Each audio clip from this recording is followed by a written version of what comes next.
Good morning, podcast listeners. This is Ed Franklin at the edfranklin.nolimits podcast.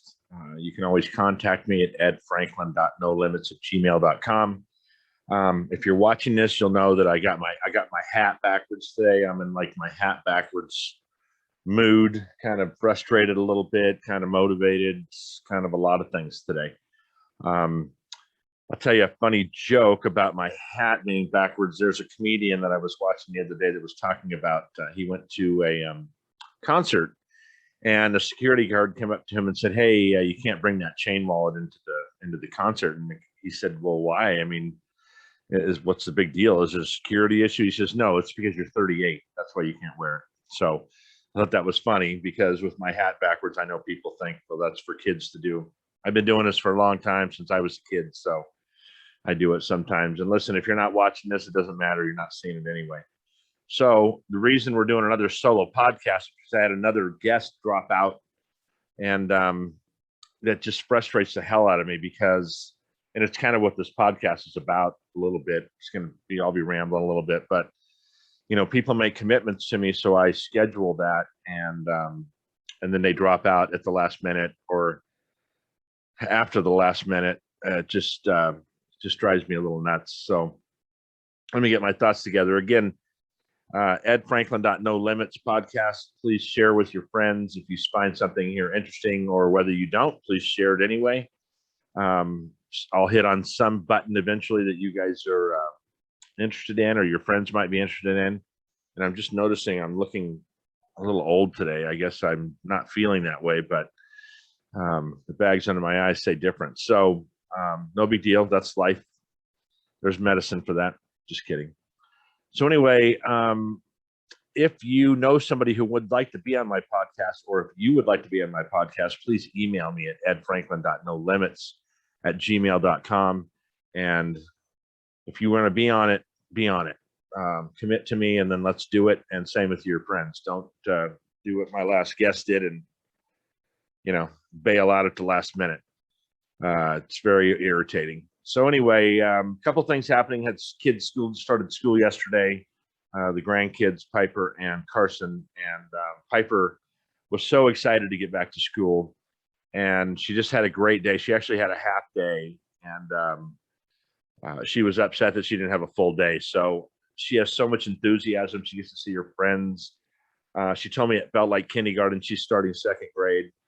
And I said, "Why?" She says, "Because we didn't do that much." I said, "Well, you're going to be doing a lot. It's just only the first day, and they're just kind of getting you acclimated." So she's excited to learn. She's excited to see her friends, like I said, and get back on a routine.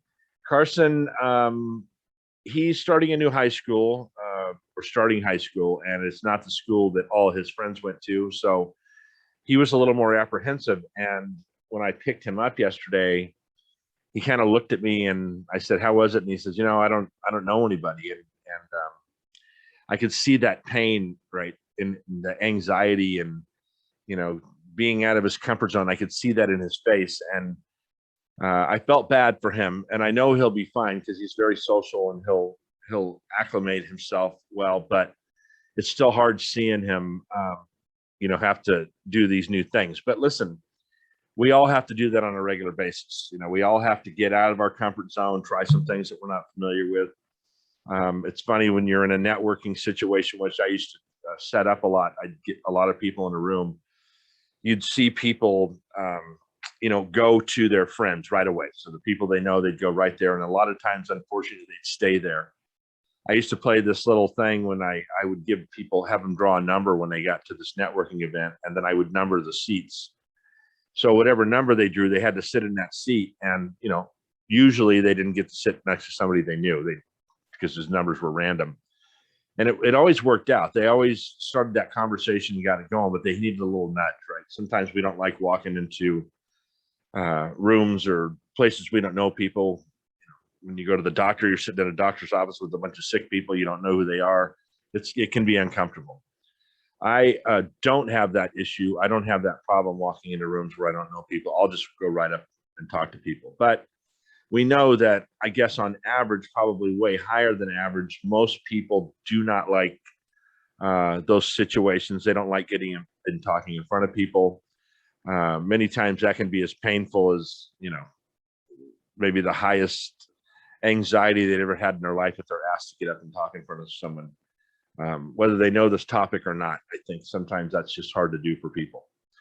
And but it's a good life lesson, and Carson will have to do this again several times in his life. And we as parents or grandparents can just sit back and, and there's really no advice I can give him except to go up and maybe try to introduce himself to somebody, or as the class goes on and kids start opening up and talking about things they're interested in, hopefully he'll find something or somebody that does something he's interested in. So yeah, that was just it's not a kid thing. I mean, it's a human thing. We just sometimes don't feel comfortable in those situations, but you gotta fight through, especially if you're in a sales situation, you have your own business, you have you need to talk about your business. You're going to have to open up to people you don't know and spread that out there, because you can't, you got to think globally, right? You got to think bigger. You got to think, if you want more customers, you're going to have to open up and get to more people. So a couple interesting things going on that I wanted to talk about today. This thing where I had these guests line up and they bail on me, at the last minute. They all had these things planned. We all had it on a calendar. None of them have given me a reason that was like an emergency or anything. And I'm not harping on them. It's just what it is. But when I was growing up, I had this friend whose parents moved a lot. Like every year, I think they moved into a new house. It was just the oddest thing. Odd to me because we never moved. We lived in one house, and I just sold that house, so we had it for a long time in the family. And they would always ask me if I could help, right? And I just never said no. I showed up, spent the day with them or whatever. As I got a little older, I had pickup trucks and things, and people would ask me, hey, can you help me move this, or help me push this, or help me tow this? I just always did it. I just never even hesitated. Someone needs help, I'm going to go help them. And I have a good friend of mine that I've known since I was about 12 years old that was the same way with me. If I needed something, I remember I moved from Glendale to San Diego, and I asked him to help me, and just dropped everything, came help me. And he's that kind of, he would do it now if I called him now. Actually, I just spoke with him yesterday because I needed some help where he works, and I went over to ask him some questions, and boom, he shows up, never even hesitates. And he's done that for a lot of people, and so have I. But I don't always get that. I don't always get that reciprocation when I ask people for something. If I ask for a favor, and it's funny because in business, they always tell you, you got to have a cause, you got to help people, you got to be. And when I was working for the chamber, the whole idea was to help people, grow their business, to help people get noticed, to get them in those rooms with networking and things like that. And you'd always get those people that say, hey, Ed, anytime you need anything, man, just let me know. And you can call me anytime, blah, blah, blah, blah, blah. And then I do, and then they don't, right? So they don't show up. It's, it sounds really good when you tell people that you'll help them or you'll show up. I still have, to this day, I just got a call this week, actually, about somebody that needed help in a moving business. And I haven't been in that business in a few years, but I know people in that business. So I was able to send a text, tell them, look, this guy needs some help. And I'm assured that I know this guy that I called is going to help this guy out. So, I mean, I still get calls from the crane business. I haven't even been in 6 or 8 years, but I always know that I can call somebody that I know from the business, and I'm willing to do that. And I do that. I follow up with people after I meet them. I try to get back to them as soon as I can, and stay in touch with them, because that's best for business. It's just being the right, a human. And it just pisses me off. By the way, if you're listening to this with your kid in the car, this might be the time you want to, there may be some issues during this, with some cuss words, but I'll do my best not to do that. But I get so wound up and so frustrated with some people when I need something, all of a sudden they disappear. After I left the chamber, a lot of the people that were contacting me on a regular basis, of course, they didn't need me anymore, so they don't contact me. And I was under the impression that we were friends, that we had this relationship that we built and it was going to continue on. And I got to tell you, the last person that ran the chamber before me told me that everyone would forget me. And I said, no, they can't forget me. They forgot me. Well, they didn't forget me. They just aren't willing to help me at all because they don't see any value. I'm not going to give them something back, which is not true because I'm still connected. I would still help anybody if they called me. So it's just kind of a human lesson I think you need to learn, whether it's business or not. You need to help people. You need to help in society and make sure your friends are taken care of and things like that. And if you have a legitimate reason why you can't do it, that's fine. Everybody understands that. But don't blow smoke up my skirt and tell me that I'm not gonna, that you don't have time or you can't make it because you got other things to do. Sometimes the things that were sometimes work and meetings and volunteering has to be your other thing to do. I get that a lot of people have kids and you want to make it to their games and this and that, and you don't want to miss, this kid's game or that kid's game. But you know what? Once in a while, you might have to. And the kids need to understand that too. It's not a disappointing thing. They need to understand that, how hard their parents work and how hard it is sometimes to get through life. So again, I know I'm rambling, but so when I was talking about volunteering for things and doing some, work in the community or whatever, I've been on several boards and I have worked for a board when I was with the Chamber of Commerce. And if you don't understand what I'm saying, most of you older people will understand. In general, any nonprofit has to have a board of directors, right? And they have to follow Robert's rules. And they usually have bylaws that they develop for when they started this thing. And I think it's a tax situation in California and probably other parts of the US that you have to follow these rules, and you have to have a finance person, a president and a vice president, and you have to have someone taking minutes. You have to keep a record of minutes for those meetings and things like that in case you ever get called out by the government or whoever. And so you have these board of directors, and a lot of time, and they're usually, in my experience, these are not paid positions. It's something you do so you can give back in the community. But I find that many times, unless it's a very prominent, like a United Way or some gigantic, board of directors or dynamic, good Lord, if it's some gigantic nonprofit, then you just have to get volunteers, right? So and it's usually people that, I don't know if they necessarily want to do it, but they see value in the networking piece and all that. They see its value for their resume and things like that. But what you find statistically, I think they say when you have a organization that's volunteers, you get about 20% participation, right? So for every 10 people, you get 2 people that are going to do anything. And I find that with board of directors too. So I don't know why you would ever, and I have never done this, why you would volunteer for something and then not participate. The Knights have a saying that nobody joins to do nothing, right? Nobody volunteers to do nothing. So you have to have things for them to do. And generally, and if you're doing, fundraising events and things like that, there's always something to do. There's always a lot of work to do. But I find that on these boards, a lot of times you just have, those 8 out of 10 people that are just, if you can get them to a meeting, you're lucky. If you can get them to volunteer for anything, and you're lucky. And I just don't get it. I don't understand why you wouldn't want to participate if you've already volunteered, right? It was like pulling teeth sometimes to get board members. Sometimes with the Knights of Columbus, it's like pulling teeth to show up for people. And I volunteer for a lot, too much, I would probably say. And I have some friends that do too. And those are the people you want on your team, right? The ones that are going to volunteer. But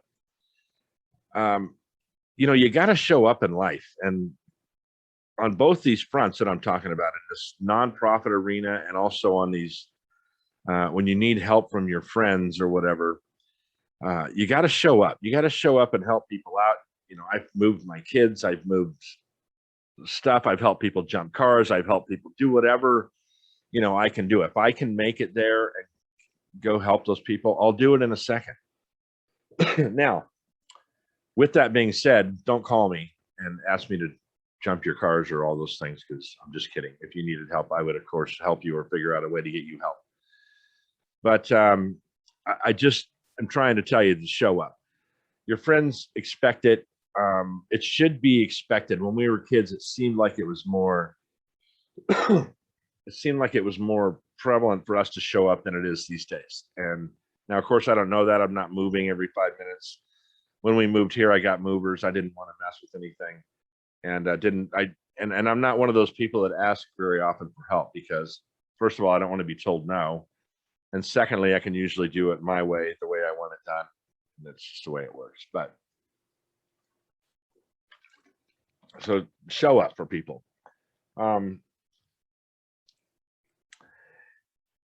I was asked to be on the board of one organization that I turned down because I don't necessarily like collective decisions. And that's the most selfish statement you probably heard me say to this point. I don't like 10 people making a decision on how something's going to get done, and then they don't participate in how it's going to get done. Somebody said to me once, Ed, you're not an asker, you're a teller, aren't you? I said, I am, because I've had my experience with leaders that did an okay job, or people that just told you what to do, right? This is what I need you to do at this time, and just get it done. I like that. I like that straightforwardness. If I ask who can show up Saturday at 10 o'clock in the morning, no one will show up. But if you volunteered for something, and you committed to those things, because generally when you sign up for one of these boards, you're signing some paperwork that says, yes, I'll do these duties and carry them out to the best of my ability. Now, of course, emergencies come up, things like that.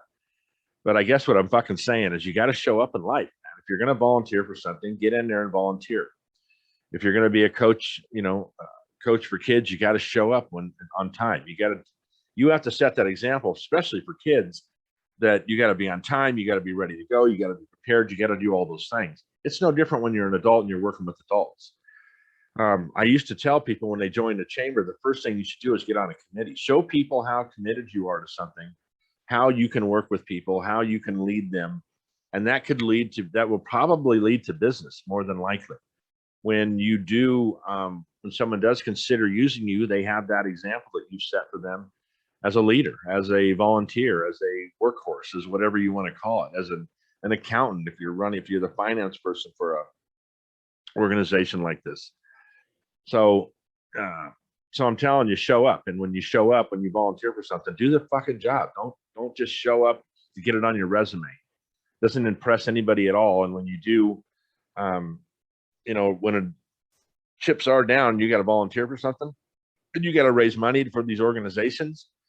They need you. And that's why you signed up in the first place. Oh, man. So the next thing, I had a little list, like a checklist here. The next thing was loyalty. I find that in this asking people for help, and I'm not asking people to come physically help me. I'm asking for some connections in some areas like this podcast, like some business ventures I have going on. I'm asking for people to help me, and I'm not trying to sell them anything. I want their feedback. But since they can't use me for anything right now, I have a hard time getting that feedback. And that comes to me to loyalty, right? I think I was loyal to a fault to a lot of the companies I worked for in the past, where I actually I used to tell, I used to tell new members at the chamber that you have to become your product, right? You have to have that, you have to talk about it and brand yourself and meet with people and become that, that insurance person. That guy's an insurance person. That guy's a mover. I used to kid that I was the big bald guy with all the tattoos. He was the moving guy. If you need something moved, call him. And I got a lot of business out of the chamber that way. A lot of business out of networking groups in that respect, because I became that face of the company. I had a guy that I just met again, kind of re-met at a networking event, and he says, "Hey, how's the moving business?" I said, "I'm not in the moving business anymore. I left that job a while ago." He says, "Wait a second, I thought you owned that company." That's, as an employee, that's a great compliment, because I had branded myself as that person. Now, I never said I was the owner of the company, but people assumed it because it's what I talked about. It's the shirts I wore, the hats I wore, you know, if we got into a conversation and if somebody needed something moved, I could talk about it. We had storage, we had moving, we did different things. I moved people residentially, I moved them commercially. So I had that, I had done a good job of branding myself with that.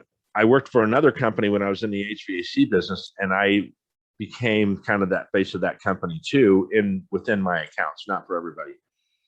And I think that it was a downfall for me losing that job. I think that the owner started feeling like he was losing control somehow.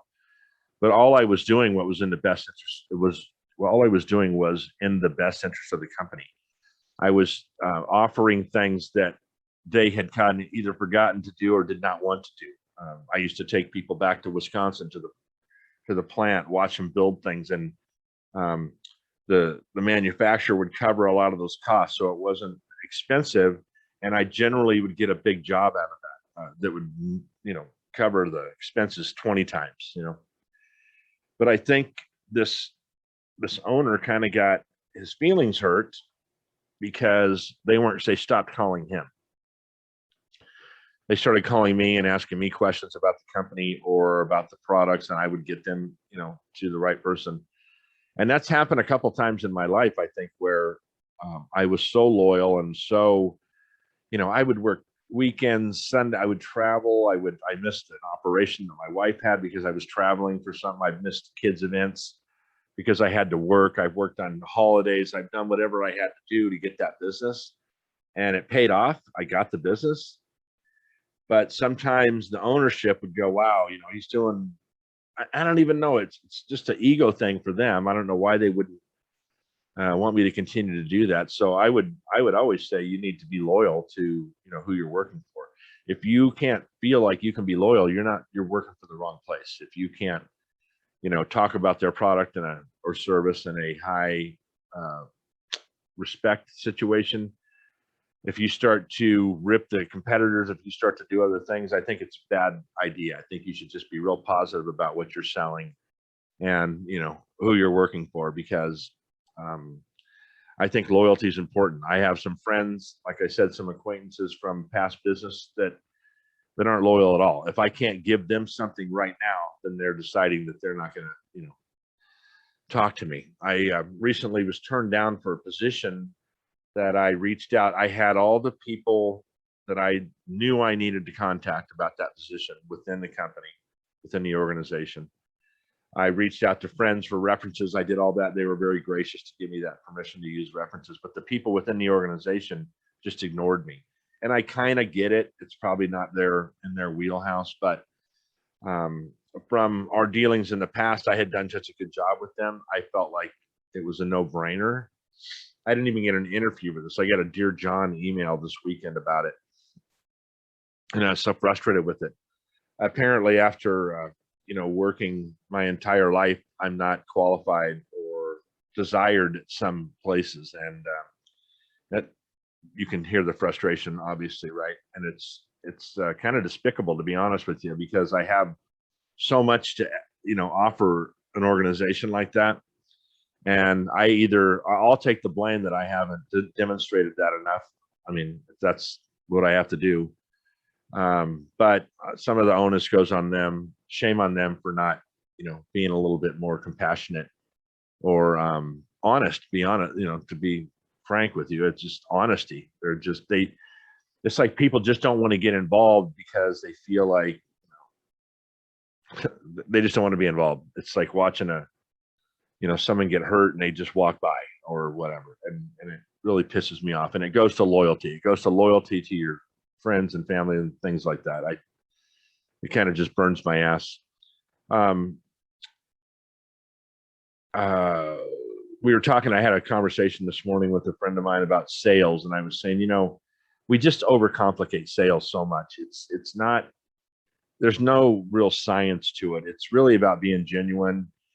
And I told him, I said, the best advice I could give him as a sales guy, and he's younger than me, is to approach an account. Once you find that customer, once you've made contact with that customer, approach that don't worry about the sale. Don't, right? Approach that person as somebody that you could be friends with, right? You're looking for a new relationship as a friend or what have you. As you do that, it takes your mind away from the product and the service and things like that. And you just wait for that conversation to come up. It's not the first thing, I'd laugh at this guy because he used to go to networking events and he just hand out business cards the whole time. Bum, bum, bum, bum, bum. It's like had a 52, like a deck of cards. He would just walk table to table and hand out business cards. Now, most of those business cards probably ended up in the trash because he never took the time to explain who he was, build that relationship, get that conversation moving. And he's grown a lot from that. I can see that over the last couple of years. He's not that guy anymore, that car sales, reputation. Not that car salesmen are bad. There might be a car salesman listening. But they can be bad. They can approach people the wrong way. And that's why they have a reputation for that. So in the 60s and 50s, 60s, 70s, I think. It's really just about, and this isn't any relationship really, it's just entering into that relationship with the idea that you could add a friend to your Rolodex, not a business person, just a friend. Some of the people I'm friends with are the most, you'd never even team us up if you had to sit down on paper and go, well, Ed should be with this guy or this guy. Some of my friends have such diverse, what am I trying to say? Such diverse upbringing, such diverse race, such diverse, all kinds of things that you would never even think that we could be, together as friends or have a legitimate conversation or a nice conversation. But I mean, some of my best friends are those people that you just wouldn't even think of. I think that I missed out on a lot, especially in high school and my early 20s, because I didn't expand my reach or my idea of who my friends should be. I was very, probably had much more tunnel vision. So I guess if this podcast ends up as an advice podcast, I would say that enter into these business relationships as wanting to meet somebody new that you could build a long-term relationship with. When the kids played sports, we ended up meeting people, the parents of the other kids. And of course, we had no business dealings or anything like that.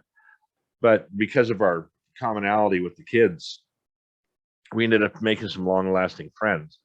And I think a lot of adults like that become friends that way.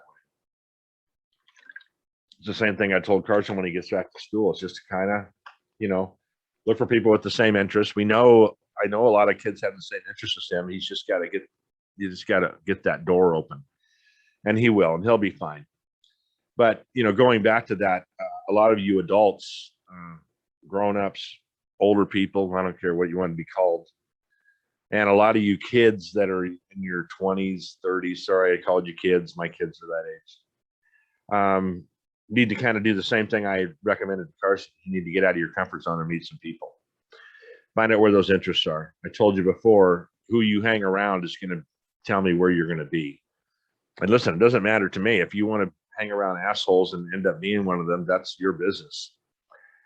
I know you don't want to do that. If you're in business, you want to build your business, you want to build your resume, you want to get better jobs, you'd like to probably make more money so you can afford things for your children or your spouse or whoever.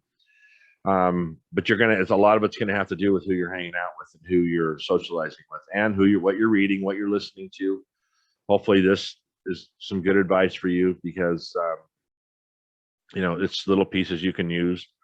Trying to look down at any more notes that I had. I was just so frustrated this week from a couple things, and I was last week too when I talked to you about my lack of action on some things that I'm trying to get going. And man, the time I just, I'm running the kids around because right now that's just the way it is. And it frustrates me because I have some things to do that I can't necessarily get done in the time frame I want to, but I have to adjust. I have to just adjust and overcome. And so that's what we have to do. I mean, life is, I would love to have told you that a year ago I could give you a plan of how everything was going to work out, and it wouldn't have worked. I wouldn't even, I wouldn't have been close on how or where I thought I was going to be. I'm aligning myself, hopefully, with two companies that is in a business that I never would have thought I'd be in. But it, ironically enough, it kind of is in line with my podcast. So, and that podcast is about, the piece about helping people younger than me, or, avoid some of those hiccups in life or those hurdles you got to get over. And if you do, you're going to have hurdles. We lost one of my good friends, just lost a good buddy of the day because of the fucking drugs. I'm so sick of these drugs. It affects people. And oh my God, I can't even, it's 50 podcasts to talk about that shit. But here, this kid was in the middle of something, and I hope he's still staying focused. I'm going to reach back out to him today and keep, hopefully he can. And here he has this tragedy where he loses a young man to this poison, and it's going to affect him. It's going to affect how he, moves forward this week. How he has a very big goal right now that I know about that he's going to be affected by, and I hope he can stick, kind of try to keep his focus. It's going to be difficult, man. I'm telling you, when you lose somebody, especially when you lose somebody this young and in such a horrific way, it's hard to keep your brain focused, right? However, there's people at work are counting on you, your partner's counting on you, your children in some cases are counting on you, and you need to mourn. You need to think about it. You need to, get right with it. But you also need to keep your responsibilities going. You need to keep focused on those goals. You need to keep, getting up in the morning if that's what you're doing to work out, or going after work, or you're getting your education done, or whatever the task at hand is. If you think your life is going to be perfect while you're taking care of that task, I got bad news for you. It's not. But you're resilient, more resilient than you think. And you need to be resilient and keep, keep your eyes on the ball, right? Keep your eyes on that goal. Make sure you know that you got to continue those little steps. Take time to mourn. It's so important. Take times to to pray or to meditate or whatever your thing is, but you got to stay focused. You can't just stop living.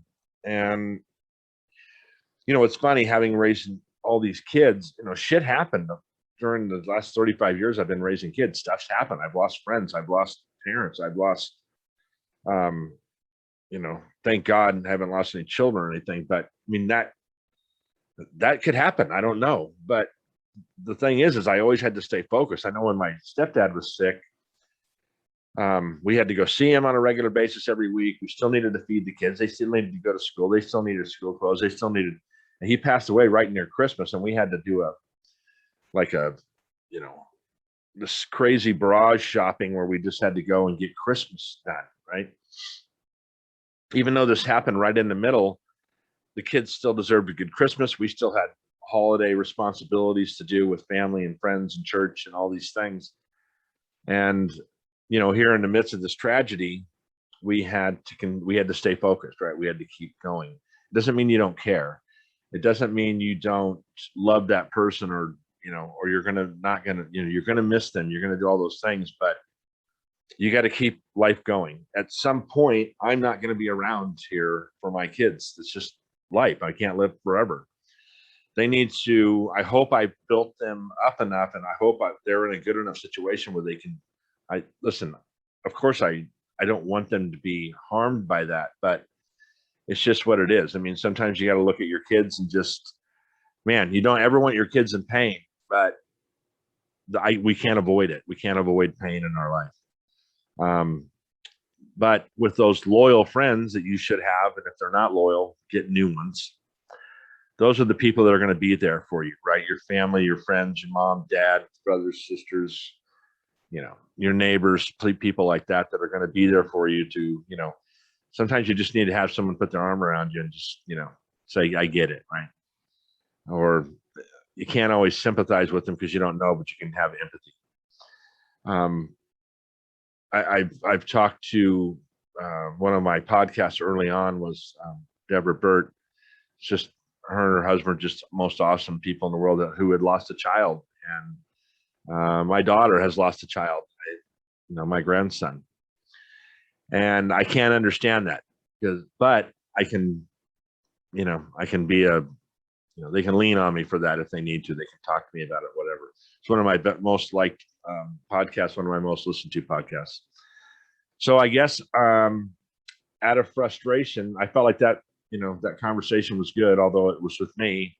Again, if you have somebody that would like to be on this podcast, or you think they'd be a good fit, I have no problem with somebody coming on and talking about their business, but I can tell you right now that I will bring it around to life, because these people that have had success in business and are successful now or looking to be successful, our 4 pillars, and the limitations, the storytelling, the confidence, and the excuses, all are going to be brought up in that conversation, because they've all had to overcome something. I guarantee you, every person that's successful, has a business, has a good job, has whatever, has had limitations they've had to get over. And that's what we want to talk about, so you can relate to those things.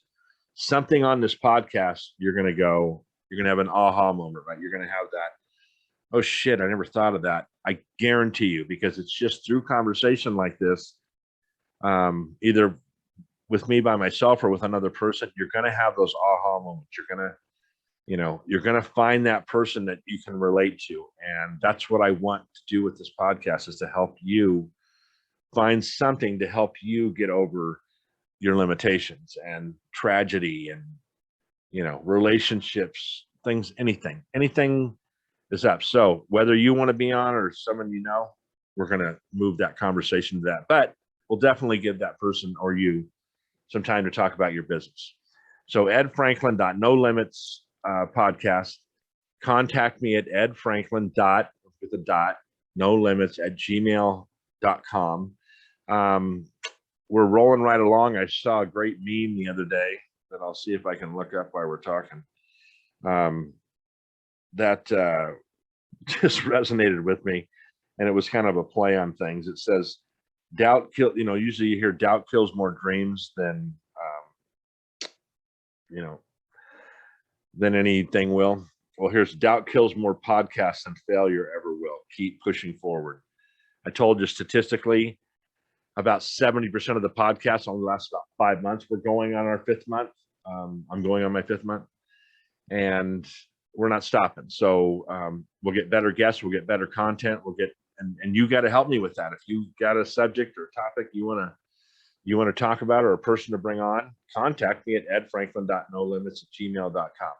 Keep listening, keep sharing, keep trying to be great.